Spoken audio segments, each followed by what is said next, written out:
بسم اللہ الرحمن الرحیم وبہ نستعین وصلی اللہ علی نبینا محمد وعلی آلہ وصحبہ اجمعین ومن تبعہم بإحسان الی یوم الدین وبعد۔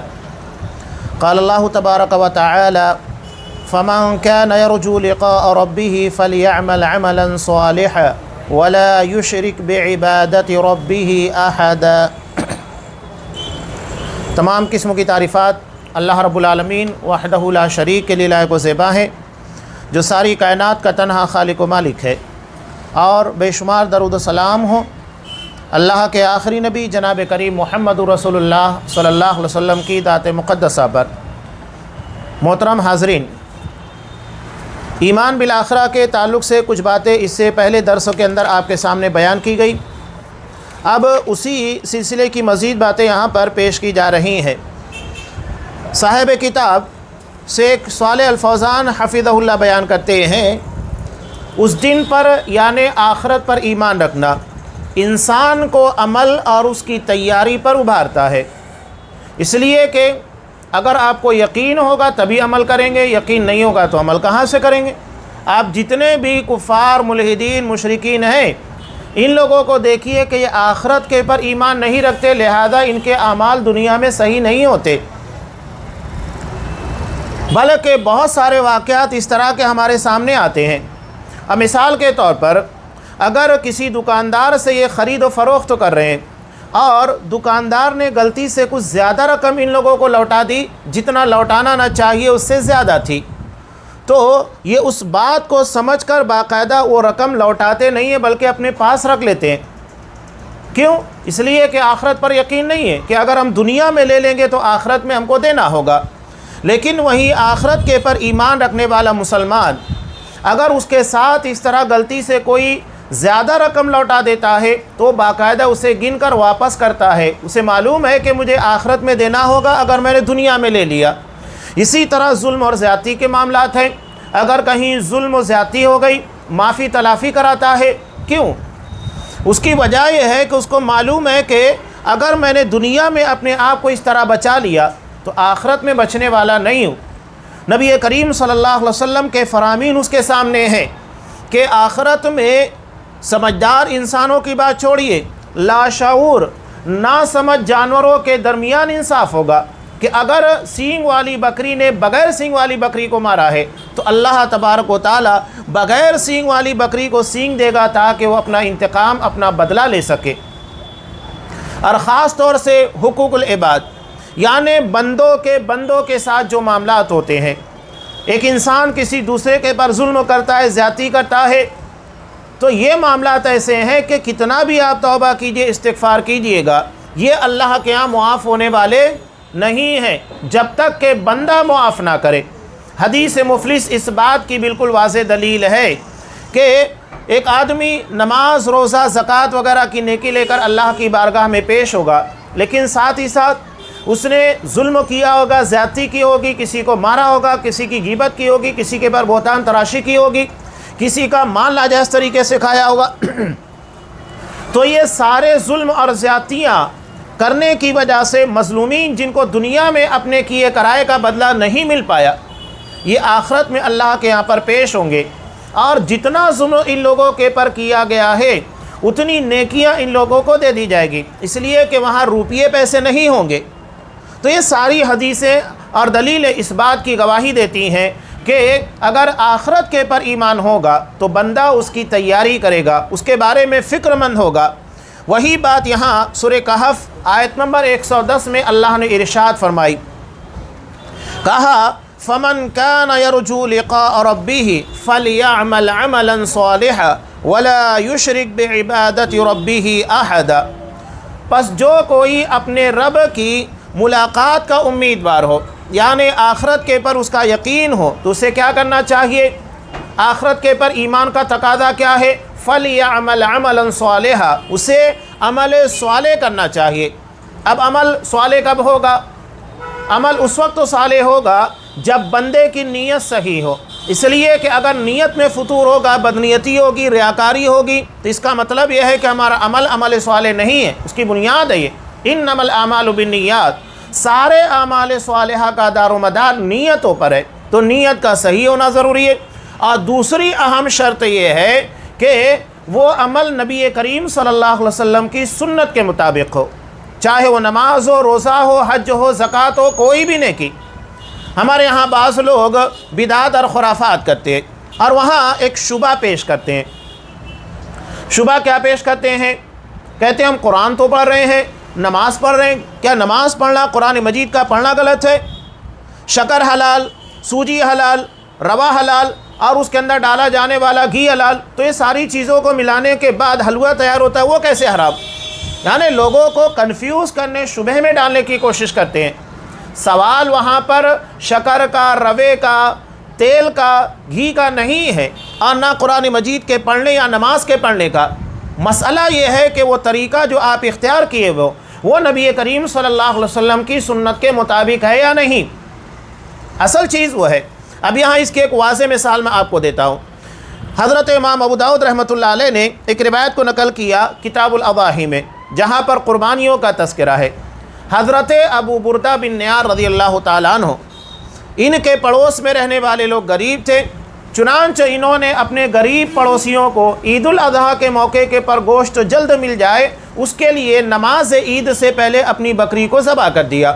جب آپ صلی اللہ علیہ وسلم عید کے لیے نکلے تو دیکھا کہ اپنی بکری کو ذبح کر چکے ہیں، تو کہا کہ ابو بردہ یہ کیا ہے؟ کہا کہ میں نے اپنی بکری کو جلدی ذبح کیا، نیت اچھی ہے، پڑوس میں رہنے والے لوگوں کو عید کے موقع کے پر، تہوار کے موقع کے پر اچھی سے گوشت مل جائے، جلد مل جائے۔ آپ صلی اللہ علیہ وسلم نے کہا کہ تل کا شاۃ لحم، وہ صرف گوشت والی بکری ہے، قربانی نہیں ہے۔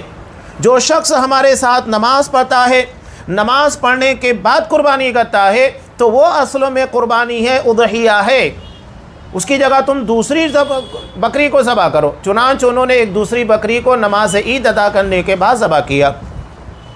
اب بتائیے اس روایت کے پر کہ اچھی نیت تھی، اچھا ارادہ تھا قربانی کی، اس کے بعد بھی آپ صلی اللہ علیہ وسلم نے اسے رد کیوں کیا، ریجیکٹ کیوں کر دیا؟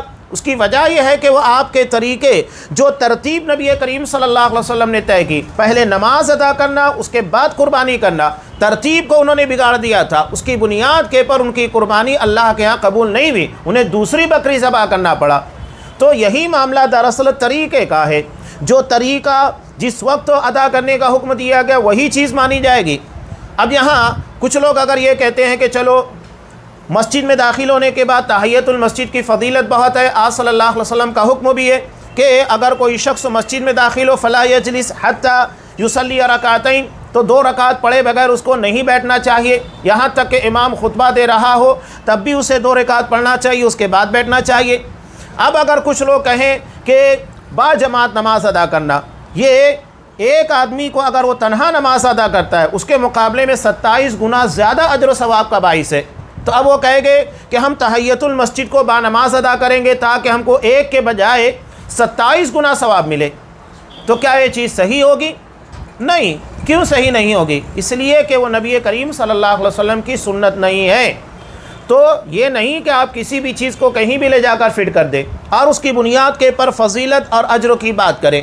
قرآن نے صاف کہا فَلْيَعْمَلْ عَمَلًا صَالِحًا، اسے عمل صالح یعنی نبی کریم صلی اللہ علیہ وسلم کی سنت، آپ کے طریقے کے مطابق کام کرنا ہوگا۔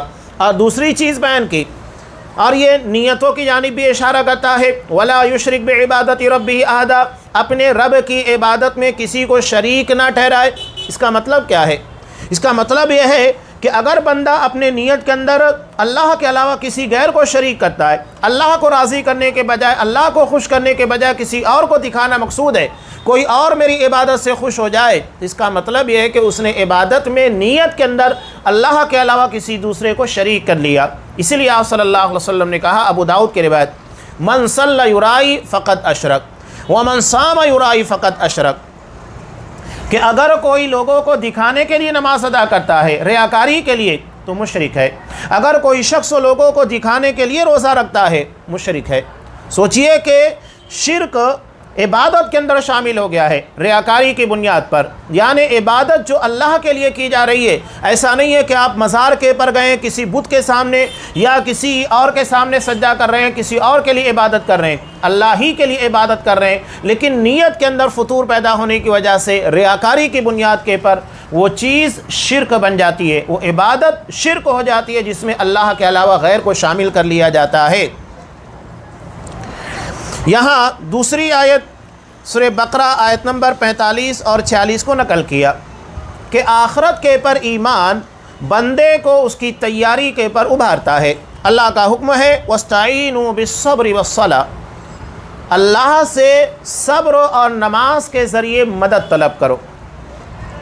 یعنی ہماری زندگی کے اندر پرابلمس ہے، مشکلات ہے، پریشانیاں ہیں، جو بھی تکلیف ہے، تو ہم نماز کے ذریعے یعنی نماز ادا کر کے اللہ کی بندگی کے ساتھ اللہ سے مدد طلب کریں۔ یہ ہمارے لیے مدد کا ذریعہ ہے۔ آج لوگ سب چیزیں چھوڑ، نماز روزہ چھوڑ کر سارے دیگر ذرائع کو استعمال کر رہے ہیں۔ قرآن کہہ رہا ہے کہ اللہ کی مدد صبر اور نماز کے ذریعے آتی ہے۔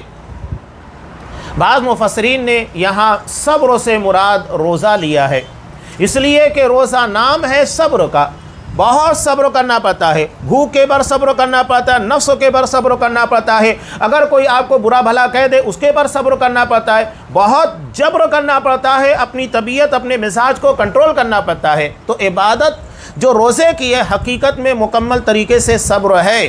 تو یہاں بعض مفسرین نے کہا صبر سے مراد روزہ ہے، اور قرآن کہہ رہا ہے صبر یعنی روزہ اور نماز کے ذریعے اللہ سے مدد طلب کرو۔ وَإِنَّهَا لَكَبِيرَةٌ إِلَّا عَلَى الْخَاشِعِينَ، یقیناً یہ عبادت بڑی مشکل ہے، بڑی گراں ہے، سوائے ان لوگوں کے جن کے اندر خشوع ہوتا ہے، یعنی جو آخرت کی فکر کرتے ہیں۔ آخرت کی فکر کرنے والوں کے لیے نماز روزے جیسی عبادتیں کوئی حیثیت نہیں رکھتی، بلکہ وہ دل لگا کر عبادتیں کرتے ہیں۔ آج ہمارے یہاں عبادتوں کے اندر کمی جو واقع ہو رہی ہے اور جس طرح عبادت کرنا چاہیے نہیں کر رہے ہیں، اس کی ایک بڑی وجہ یہ ہے کہ آخرت کا وہ تصور جو ہمارے ذہن و دماغ کے اندر ہونا چاہیے وہ نہیں ہے۔ اصحاب کرام آپ دیکھیے کہ ان کی نمازوں کا عالم کیا تھا۔ حضرت امام بخاری رحمۃ اللہ علیہ ایک مرتبہ تہجد کی نماز ادا کر رہے تھے۔ نماز ادا کرنے کے بعد اپنے شاگرد سے کہا کہ میری قمیص کے پیچھے دیکھو، مجھے کوئی چیز چبھ رہی تھی۔ شاگردوں نے دیکھا تو ایک بچھو تھا جو ان کے پیٹھ کے پر کئی جگہ کے پر ڈنک مار چکا تھا۔ اس نے کہا کہ امام صاحب آپ کی پیٹھ کے پر بچھو نے کئی جگہ ڈنک مارا اور آپ نے نماز نہیں توڑی؟ کہا کہ میں ایک سورہ پڑھ رہا تھا اور مجھے بہت پیاری تھی، اور اس سورہ کے پڑھنے میں میں اتنا کھویا ہوا، اتنا مگن تھا کہ مجھے اس بات کا احساس نہیں ہو سکا۔ یہ ہے عبادت کا شوق اور عبادت کی لذت۔ ورنہ اگر ایک عام انسان کو بچھو کاٹ لے تو پورا جسم تلملا اٹھتا ہے، انسان تڑپنے لگ جاتا ہے۔ وہ حالت نماز میں بچھو نے کئی مرتبہ ڈنک مارا، اس کے بعد بھی نماز پڑھ رہے تھے۔ سوچئے کہ ان کا نماز کے اندر اللہ کی طرف دھیان کتنا پختہ تھا کہ بچھو کے ڈنک مارنے کے بعد بھی ان کی نماز کے اندر خلل واقع نہیں ہوا۔ ایک صحابی پہرے داری کر رہے تھے اور اسی حالت میں کسی مشرک نے ان کے پر 3 بار دیا۔ وہ اپنی نماز کو مکمل کرتے ہیں، اس کے بعد اپنے ساتھی کو اٹھاتے ہیں، کہتے ہیں کہ دیکھو لگتا ہے پیچھے کسی نے حملہ کیا ہے، دیکھا تو تیر لگا ہوا ہے۔ کہا کہ آپ نے نماز توڑ کر کیوں نے مجھے فوراً متنبہ کیا؟ کہا کہ میں قرآن مجید کی تلاوت میں اتنا منہمک تھا کہ اس طرف میری توجہ نہیں گئی، اور میں نے چاہا نہیں کہ نماز کو توڑوں جب تک کہ میں قرآن مجید کی ان صورتوں کو مکمل نہ کر لوں۔ یہ عبادت کا اصل شوق ہے، لذت ہے جو بیان کیا گیا۔ تو یہ خاشعین یعنی جن کے اندر نرمی ہوتی ہے اور نماز کے اندر مکمل طریقے سے اور ساری عبادتوں میں دل لگا کر اسے ادا کرنے کا جذبہ ہوتا ہے، یہ لوگ کون ہوتے ہیں؟ اللہ نے ارشاد فرمایا الذین یظنون انہم ملاقو ربہم، جنہیں اس بات کا یقین ہوتا ہے کہ وہ اپنے رب سے ملیں گے، آخرت کے پر یقین ہوتا ہے، وانہم الیہ راجعون، اور انہیں اللہ کی طرف پلٹ کر جانا ہے۔ تو یہ آخرت کا عقیدہ، آخرت کا فکر ہے جو انسان کے اندر اتنی تبدیلی لے کر آتی ہے۔ تو قرآن مجید جب بھی پڑھنا ہے تو اس کے پر توجہ دیجئے، غور کیجئے، معنی اور مفاہیم کو سمجھیے، تب یہ ساری چیزیں اور یہ کیفیت ہمارے اندر آئے گی۔ اس کے بعد اگلی آیت کو انہوں نے نقل کیا ہے سورہ دہر کی آیت نمبر 7 سے آیت نمبر 11 تک۔ اللہ کا ارشاد ہے یوفون بالنذر ویخافون یوما کان شرہ مستطیرا، یہ وہ لوگ ہوں گے جو دنیا میں نذر پوری کرتے ہیں اور اس دن سے ڈرتے ہیں جس کی آفت ہر طرف پھیلی بھی ہوگی۔ نذر عبادت ہے اور اللہ کے سوا کسی غیر کے لیے اس کو نہیں کرنا چاہیے۔ آج آپ دیکھیے کہ لوگ قبروں کے پر جاتے ہیں، یہ قندوریاں، یہ چڑھاوے، یہ چادریں، یہ ساری چیزیں حقیقت میں نذر ہیں جو اللہ کو چھوڑ کر غیر اللہ کے لیے کی جا رہی ہیں۔ اور اگر کسی جانور کو ذبح کیا جا رہا ہے، مرغا ہو، بکرا ہو، تو آپ نے ایک جانور کو اللہ کے علاوہ کسی غیر اللہ کے لیے ذبح کیا، گرچہ آپ نے اس پر اللہ کا نام لیا، لیکن اس کو ذبح کرنے کا مقصود کسی غیر کو تھا، کسی قبر والے کو خوش کرنا تھا، اس کی رضامندی تھی، لہذا یہ عبادت شرک ہو جاتی ہے۔ آپ نے اس عبادت کو جو اللہ کے لیے خالص ہونی چاہیے تھی غیر کی طرف پھیر دیا ہے۔ تو نذر عبادت ہے۔ یہ لوگ نذروں کے پورا کرنے والے کس چیز سے ڈرتے ہیں؟ آخرت سے ڈرتے ہیں، جس کی آفت اور جس کی مصیبت پھیلی بھی ہوگی۔ ایسا نہیں ہے کہ وہ ایک لوگ کے پر، چند لوگوں کے پر، سارے کے سارے انسانوں کے پر اس کی کیفیت طاری ہوگی، اور وہ زلزلہ انتہائی عظیم اور ہولناک ہوگا۔ وَيُطْعِمُونَ الطَّعَامَ عَلَى حُبِّهِ مِسْكِينًا وَيَتِيمًا وَأَسِيرًا، اور وہ اللہ کی محبت میں مسکین، یتیم اور قیدی کو کھانا کھلاتے ہیں۔ یہ آخرت کو سامنے رکھ کر اس سے ڈرنے والے لوگوں کی صفات قرآن مجید بیان کر رہا ہے۔ پہلے وہ نذر پورا کرتے ہیں جو ان کا اپنا ذاتی عمل ہوتا ہے، یعنی خود سے اپنے آپ کے پر ایک عمل کو لاگو کر لیتے ہیں کہ یہ کام مجھ کو کرنا ہے، اور دوسرا ہے خارج، یعنی باہر میں دوسروں کی مدد کرنا، اور وہ کیا ہے؟ کھانا کھلانا۔ اللہ کی محبت میں مسکین، یتیم اور قیدی۔ مسکین اور یتیم کے بارے میں تو عام طور سے ہم دیکھتے ہیں کہ لوگ ان کو کھانا کھلاتے ہیں، لیکن قیدیوں کے بارے میں بھی ہمیں توجہ دینا چاہیے۔ ہمارے بہت سارے قیدی جو ہوتے ہیں، چاہے مسلمان کہیے غیر مسلم کہیے، ان لوگوں کو جیل کے اندر ویسا کھانا نہیں نصیب ہو پاتا ہے جو ہم کھاتے ہیں۔ انتہائی خراب حالت میں ان کو کھانا دیا جاتا ہے، ایسا کھانا جسے دیکھنے کے بعد ہم کھانے کا تصور نہ کریں۔ تو خاص طور سے قرآن مجید نے قیدیوں کا بھی تذکرہ کیا، اور اس کے لیے باقاعدہ کوشش ہونا چاہیے۔ ٹھیک ہے، اکیلا آدمی یہ کام نہیں کر سکتا ہے، بہت ساری جگہ ہم دیکھتے ہیں کہ جمعیات ہیں، تنظیمیں ہیں، یہ کام کرتی ہیں، سرکار سے پرمیشن لینے کے بعد قیدیوں کے اندر جا کر کام کرتی ہے، ان کی اصلاح کا کام کرتی ہے، جس کی بنیاد کے پر، سدھار ہونے کی بنیاد کے پر انہیں جلد چھوڑ بھی دیا جاتا ہے، رہا کر دیا جاتا ہے۔ یہ بھی ایک بہترین عمل ہے، اور بہت ساری جگہ کی تنظیمیں یہ کام کر رہی ہیں۔ انما نطعمکم لوجہ اللہ لا نرید منکم جزاء ولا شکورا، ہم تمہیں یہ کام جو کر رہے ہیں، کھانا کھلا رہے ہیں، کس کے لیے کھلا رہے ہیں؟ لوجہ اللہ، اللہ کی رضامندی کے لیے۔ لا نرید منکم جزاء ولا شکورا، اور ہم تم سے کوئی بدلہ اور شکریہ نہیں چاہتے۔ اگر ہم نے کسی کے ساتھ احسان کیا، اس کے پر صدقہ کر دیا، خیرات کر دیا، تو ہم یہ امید نہ لگائیں کہ وہ ہمارا شکریہ ادا کرے، وہ ہمیں جزاک اللہ خیر کہے، تھینکس کہے، نہیں، اپنا کام ہے، آپ کر کے نکل جائیے۔ اور اس نے کہا اچھی بات ہے، جیسا کہ ترمذی کی روایت میں ہے کہ اگر کوئی تمہارے ساتھ احسان کرتا ہے تو تمہیں کہنا چاہیے جزاک اللہ خیرا، اللہ تمہیں اس کا بہترین بدلہ دے۔ بعض لوگ یہاں بھی غلطی کرتے ہیں، وہ کیا کہتے ہیں؟ جزاک اللہ، اللہ آپ کو بدلہ دے۔ کیسا بدلہ دے؟ نبی کریم صلی اللہ علیہ وسلم نے مکمل جملہ، مکمل دعا سکھائی، جزاک اللہ خیرا، اللہ تمہیں بہترین بدلہ دے۔ صرف جزاک اللہ کہنے سے مسئلہ تھوڑی حل ہوگا، اللہ آپ کو بدلہ دے، کیسا بدلہ دے آپ نے تو کہا ہی نہیں، اس کی کیفیت بیان نہیں کی۔ تو مکمل جملہ، مکمل دعا ادا کرنا چاہیے جو نبی کریم صلی اللہ علیہ وسلم نے سکھائی ہے۔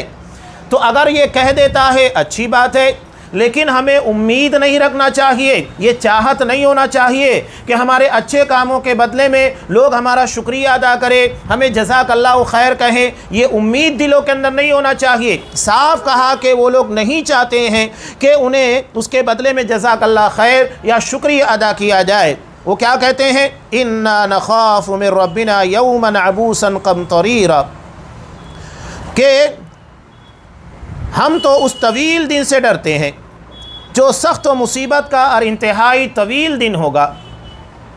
آپ صلی اللہ علیہ وسلم نے ارشاد فرمایا وہ کتنا طویل دن ہوگا؟ 50,000 سال کے برابر ہوگا، اتنا طویل دن ہوگا قیامت کا، اس کی ہولناکی کا عالم ہوگا۔ 50,000 سال، یہ کوئی معمولی دن نہیں ہوگا، تو اس دن سے ڈرتے ہیں۔ فَوَقَاهُمُ اللَّهُ شَرَّ ذَلِكَ الْيَوْمِ وَلَقَّاهُمْ نَضْرَةً وَسُرُورًا، پس اللہ تعالیٰ انہیں اس دن کے شر سے بچا لے گا اور انہیں تازگی اور سرور بخشے گا۔ آگے انہوں نے ایک آیت اور نقل کی، سورہ بقرہ آیت نمبر 249۔ اللہ ارشاد فرماتا ہے فلما جاوزوه والذین آمنوا معه قالوا لا طاقة لنا اليوم بجالوت وجنوده قال الذین يظنون انهم ملاقو اللہ کم من فئة قلیلة غلبت فئة کثیرة بإذن اللہ واللہ مع الصابرین، کہ جب ان لوگوں نے نہر کو کراس کیا، پار کر لیا، والذین آمنوا معه، جو حضرت طالوت کے ساتھ تھے، تو انہوں نے کہا لا طاقت لنا اليوم بجالوت وجنودی، تو یہ لوگ کیا کہنے لگے، آج ہمارے پاس جالوت سے لڑنے کی طاقت نہیں ہے، نہ ہم اس کے لشکر کا مقابلہ کر سکتے ہیں، وہ تو بہت بڑی فوج رکھتا ہے اور ہمارے پاس تعداد انتہائی کم ہے۔ بعض مفسرین کہتے ہیں کہ نہر کے پر پانی پی کر نکلنے والے جن کو کہا گیا تھا کہ 1 گھٹ 2 گھٹ تمہیں پانی پینا ہے بطور آزمائش کے، اور وہاں پر بہت سارے لوگوں نے بھر پیٹ پانی پی لیا اور اسی جگہ کے پر تھک کر بیٹھ گئے، اور جن لوگوں نے تھوڑا پانی پیا تھا، جن کی تعداد کم تھی، یہ لوگ وہاں سے آگے بڑھے، اسی کے بارے میں کہہ رہا ہے۔ بعض مفسرین نے کہا کہ ان کی تعداد اتنی ہی تھی جتنی اصحاب بدر کی تھی، یعنی قریب 313۔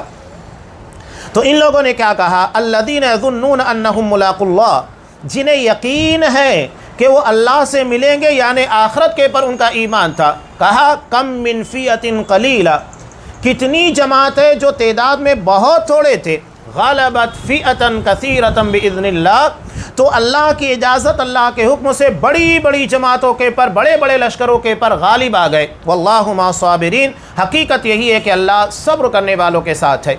اب یہاں پر بھی دیکھیے ان لوگوں کے اندر یہ جذبہ، یہ عقیدہ کب پیدا ہوا، جب کہ دشمن مقابلے میں ہے اور جان جانے کا خطرہ بالکل ہے، ان کی تعداد کم ہے، دشمنوں کی تعداد بہت زیادہ ہے۔ یہ آخرت کا عقیدہ تھا جو انہیں اپنی جگہ کے پر جمائے ہوئے تھا۔ تو آخرت کے عقیدے کے بہت سارے فوائد میں سے ایک فائدہ یہ ہے کہ انسان کی جان کے پر بھی بناتی ہے تو ڈرتا نہیں ہے، وہاں پر کوئی کفریہ بات یا اللہ تبارک و تعالیٰ کے خلاف یا تو تقدیر کے خلاف کوئی بات نہیں کہتا۔ یہ آخرت کے پر ایمان کا ایک بڑا فائدہ ہے۔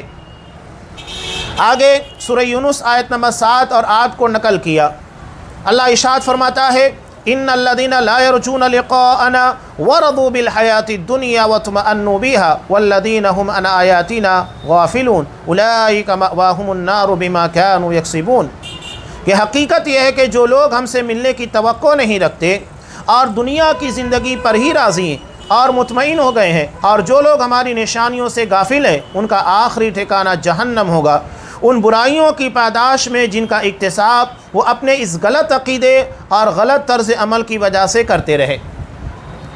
اب یہاں صاحب کتاب جو چیزیں اور جو آیتیں نقل کر رہے ہیں، اس کے بتانے کا مقصود یہ ہے کہ اگر بندے کے اندر آخرت کی فکر نہیں ہوتی ہے تو پھر وہ کیا کرتا ہے، گناہ کرتا ہے، کفر کرتا ہے، ظلم کرتا ہے، دشمنی کرتا ہے، سرکشی کرتا ہے، شر و فساد، ساری چیزیں اس کے اندر آ جاتی ہے اگر آخرت کے بارے میں اس کا ایمان و یقین نہ ہو، یہ خرابیاں پیدا ہوتی ہیں۔ کچھ آیتیں انہوں نے اور نقل کی ہے، جیسا کہ سورہ صاد آیت نمبر 26 اللہ ارشاد فرماتا ہے ان الذین یضلون عن سبیل اللہ لہم عذاب شدید بما نسوا یوم الحساب، جو لوگ اللہ کی راہ سے بھٹکتے ہیں یقیناً ان کے لیے سخت سزا ہے کہ وہ یوم الحساب، حساب کے دن کو بھول گئے۔ گمراہی کی ایک بڑی وجہ آخرت کے پر ایمان کا نہ ہونا ہے، یہاں وہی چیز بیان کی گئی۔ دوسری جگہ سورہ نبا آیت نمبر 27-28 میں اللہ ارشاد فرماتا ہے انہم کانوا لا یرجون حسابا، انہیں حساب کی کہ اللہ ان سے حساب لے گا زندگی کے ایک ایک معاملات کے بارے میں، انہیں یقین نہیں تھا، امید نہیں تھی کہ مرنے کے بعد حساب ہوگا۔ وَكَذَّبُوا بِآيَاتِنَا كِذَّابًا، اور انہوں نے ہماری آیتوں کو بالکل ہی جھٹلا دیا۔ یہ آخرت کے پر ایمان نہ ہونے کا نتیجہ ہے کہ انسان اللہ کی آیات کو دھڑلے کے ساتھ بغیر کسی خوف کے جھٹلاتا ہے اور اس کا انکار کرتا ہے۔ ایک فقیر بڑی پیاری صدا لگایا کرتا تھا، وہ کہا کرتا تھا ایک بہترین شعر کہ چادر کا دینے والا تجھ سے حساب لے گا، چادر تو پھٹ چکی ہے تو کیا حساب دے گا۔ یہ آخرت کے پر ایمان ہے، انسان کے اندر جتنا زیادہ اس کا عمل ہوگا، اس کے اثرات ہوں گے، اتنے بہتر اعمال ہوں گے، اور اس کے اثر جتنا کمزور پڑے گا، یاد رکھیے گا زندگی کے اندر اتنی سرکشی اور اتنے جرائم پائے جائیں گے۔ یہ آخرت کے پر ایمان نہ رکھنے کا نتیجہ قرآن بیان کر رہا ہے۔ سورہ ماؤن آیت نمبر 1 سے 3 تک اللہ ارشاد فرماتا ہے اَرَأَيْتَ الَّذِي يُكَذِّبُ بِالدِّينِ، کیا تم نے اس شخص کو دیکھا جو آخرت کو جھٹلاتا ہے، نہیں مانتا اس کو، فذلک الذی یدعو الیتیم، یہی وہ شخص ہے جو یتیم کو دھکے دے کر بھگا دیتا ہے۔ اگر کسی شخص کے اندر ایمان بالآخرہ ہوگا تو کسی بھی یتیم اور محتاج کو دھکے نہیں دے گا، حتی الامکان اس کی مدد کرنے کی کوشش کرے گا۔ حضرت عائشہ صدیقہ رضی اللہ تعالیٰ عنہ یہ اپنے گھر کے اندر 3 کھجور رکھے ہوئی تھی، جب ایک مانگنے والی بھکارن آئی جو اپنی 2 بچیوں کو لے کر آئی ہوئی تھی، حضرت عائشہ رضی اللہ تعالیٰ عنہ نے وہ 3 کھجوریں اسے اٹھا کر دے دی۔ یہ آخرت کے پر ایمان کا نتیجہ ہے کہ اپنی ذات کے پر دوسروں کو ترجیح دیتے ہیں۔ کل اللہ ہم سے اس کے بارے میں سوال کرے گا کہ ایک یتیم، ایک بھوکا شخص تمہارے پاس آیا تھا، تمہارے پاس کھانے کے لیے کچھ تھا، تم نے کیوں نہیں دیا؟ کیا جواب دیں گے؟ یہ آخرت کے بارے میں فکر تھی۔ صحابہ اپنی ذات کے پر دوسروں کو ترجیح کیوں دیا کرتے تھے؟ وہ اللہ تبارک و تعالیٰ کے ڈر اور آخرت کے عقیدے کی بنیاد کے پر تھا۔ وَلَا يَحُضُّ عَلَىٰ طَعَامِ الْمِسْكِينِ، اور یہ مسکین کے کھانے پر اکساتا نہیں، یعنی اللہ نے اس کو دیا ہے تو خرچ نہیں کرتا، اور اس کو نہیں دیا ہے دوسروں کے پاس ہے تو اس کو ابھارتا نہیں کہ اللہ نے تجھ کو دیا ہے تو کسی یتیم کے پر، مسکین کے پر خرچ کر۔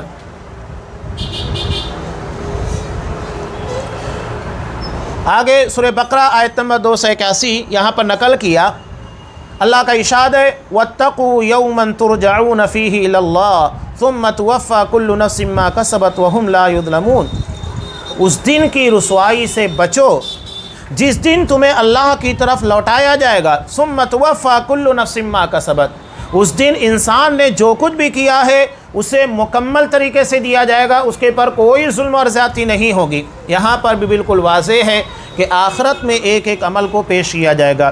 انسان دنیا میں چرب زبانی، جھوٹ اور بہت سارے فریب کاریوں کے ذریعے اپنے آپ کو بچا لیتا ہے، ٹھیک ہے، دنیا کے اندر یہ ساری مکاریاں چل جائے گی، آخرت میں تھوڑی چلے گی۔ وہاں جھوٹ بولنے کی کوشش کریں گے تو اللہ کیا کہے گا؟ الْيَوْمَ نَخْتِمُ عَلَىٰ أَفْوَاهِهِمْ، آج ہم تمہاری زبان کے پر تالے لگا دیں گے، سیل کر دی جائے گی تمہاری زبان کو۔ وَتُكَلِّمُنَا أَيْدِيهِمْ وَتَشْهَدُ أَرْجُلُهُمْ بِمَا كَانُوا يَكْسِبُونَ، آج تمہارے اعمال، تمہارے جرائم، تمہارے کیے کرائے کے بارے میں گواہیاں کون دیں گے؟ تمہارے ہاتھ دیں گے، تمہارے پیر دیں گے، اور جب یہ گواہیاں دے چکے ہوں گے اللہ زبان کو دوبارہ کھولے گا۔ اس کے بعد یہ کہیں گے کیا بات ہے، تم نے ہمارے خلاف گواہی دی، لما شہدتم علینا، تم نے ہمارے خلاف گواہی کیوں دی؟ یہ لوگ کہیں گے انطقنا اللہ الذی انطق کل شیء، آج اس اللہ نے ہمیں بولنے کی طاقت دی جس اللہ نے تمام چیزوں کو قوت گویائی عطا کی تھی، تو ہم اللہ کے حکموں کے مطابق کام کریں گے کہ تمہارے حکموں کے مطابق؟ جو ہمیں یہ انعام دے رہا ہے، بولنے کی صلاحیت دی، ہم اس کے کہے کے مطابق چلیں گے، تمہارے کہے کے مطابق نہیں۔ سورہ بقرہ آیت نمبر 123 اللہ ارشاد فرماتا ہے وَاتَّقُوا يَوْمًا لَا تَجْزِي نَفْسٌ عَن نَفْسٍ شَيْئًا وَلَا يُقْبَلُ مِنْهَا عَدْلٌ وَلَا تَنْفَعُهَا شَفَاعَةٌ وَلَا هُمْ يُنصَرُونَ، اور ڈرو اس دن سے جب کوئی کسی کے ذرہ کام نہ آئے گا، نہ کسی سے فدیہ قبول کیا جائے گا، نہ کوئی سفارش ہی آدمی کو فائدہ دے گی، اور نہ مجرموں کو کہیں سے کوئی مدد پہنچ سکے گی۔ آخرت کے بارے میں بالکل واضح قرآن نے کہا انسان 3 طرح کی امیدیں رکھتا ہے۔ اگر وہ کسی معاملے کے اندر پھنستا ہے تو سوچتا ہے کہ کچھ پیسہ لے دے کے فدیہ دے کر معاملہ حل کر لیا جائے، قرآن نے کہا کہ وہاں فدیہ قبول نہیں ہوگا۔ دوسری بات، کوئی اس کا سفارشی ہو، کسی بڑے آدمی کا، سیاسی آدمی کا یا بڑی شخصیات کا جیک لگا کر ہم اپنے آپ کو بچانے کی کوشش کریں، اس کا پریشر لے کر آئیں، تو کہا کہ وَلَا تَنْفَعُهَا شَفَاعَةٌ، کسی کی سفارش وہاں کام آنے والی نہیں ہے۔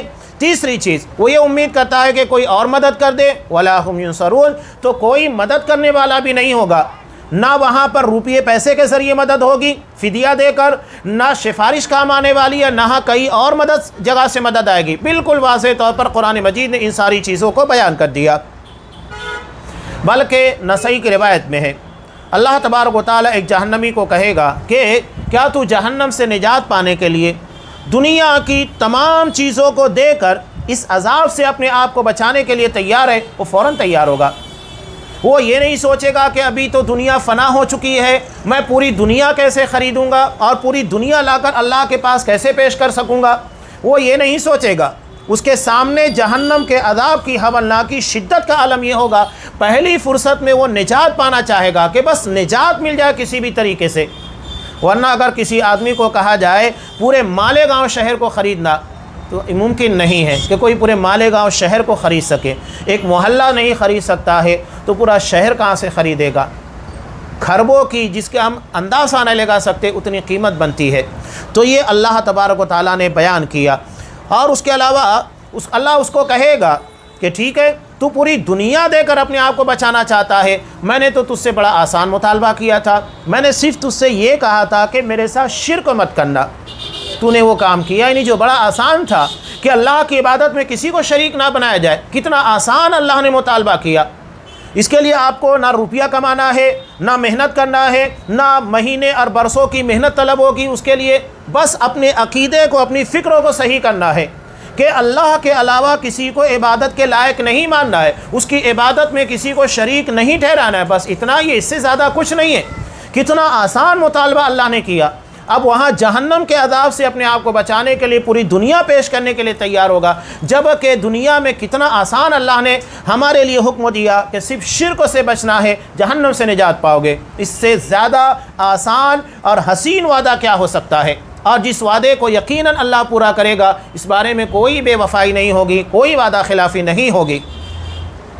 یہاں آگے انہوں نے ایک اور آیت کو نقل کیا، سورہ لقمان آیت نمبر 33۔ آخرت کے منظرنامے کو اللہ پیش کر رہا ہے، وَاخْشَوْا يَوْمًا لَا يَجْزِي وَالِدٌ عَنْ وَلَدِهِ، اس دن سے ڈرو جہاں باپ اپنی اولاد کے کام نہیں آئے گا۔ قرآن مجید نے یہ نہیں کہا، پہلے کیا کہا؟ باپ اپنے بیٹے کے کام نہیں آئے گا، اس لیے کہ باپ کی محبت اپنی اولاد کے تئیں جتنی ہوتی ہے، بیٹا اپنے باپ سے محبت نہیں کرتا ہے۔ اسی لیے قرآن نے پہلے بڑی محبت کا تذکرہ کیا، وَلَا مَوْلُودٌ هُوَ جَازٍ عَنْ وَالِدِهِ شَيْئًا، اس کے بعد دوسری محبت کہ بیٹا اپنے باپ کے کام آنے والا نہیں ہے۔ إِنَّ وَعْدَ اللَّهِ حَقٌّ، یقیناً اللہ کا وعدہ برحق ہے۔ فَلَا تَغُرَّنَّكُمُ الْحَيَاةُ الدُّنْيَا، چنانچہ دنیا کی زندگی تمہیں دھوکے میں نہ ڈالے۔ وَلَا يَغُرَّنَّكُمْ بِاللَّهِ الْغَرُورُ، اور نہ کوئی دھوکے باز تم کو اللہ کے معاملے میں دھوکہ دے۔ قرآن کتنا واضح پیغام دے رہا ہے۔ تو آخرت کے پر ایمان رکھنے کا فائدہ کیا ہے اسے بیان کیا گیا، اور جو لوگ آخرت پر ایمان نہیں رکھتے وہ کتنے شدید نقصان سے دوچار ہونے والے، ان کا تذکرہ ہے۔ اب آگے جو چیز آنے والی ہے آئندہ درس میں انشاءاللہ، وہ ہوگا آخرت کے پر ایمان نہ رکھنا، اس کا انکار کر دینا ڈائریکٹ۔ ان لوگوں کے تعلق سے کچھ اہم باتیں ہیں جو آئندہ درس میں تفصیل کے ساتھ بیان کی جائے گی۔ اللہ تبارک و تعالی ہمیں ان لوگوں میں شامل رکھے جو آخرت کے پر ایمان رکھتے ہیں اور اس کے لیے ویسی تیاری کرتے ہیں جو آخرت کی نجات کا ذریعہ بن سکتی ہے۔ اللہ تبارک و تعالی ہمیں ایسی تیاری، ایسے اعمال کی توفیق دے جو آخرت کی نجات کا ذریعہ بنے، اور ہر اس عمل سے ہمیں محفوظ رکھے جو آخرت کی کامیابی میں رکاوٹ بن سکتے ہیں۔ آمین۔ وآخر دعوانا ان الحمد للہ رب العالمین۔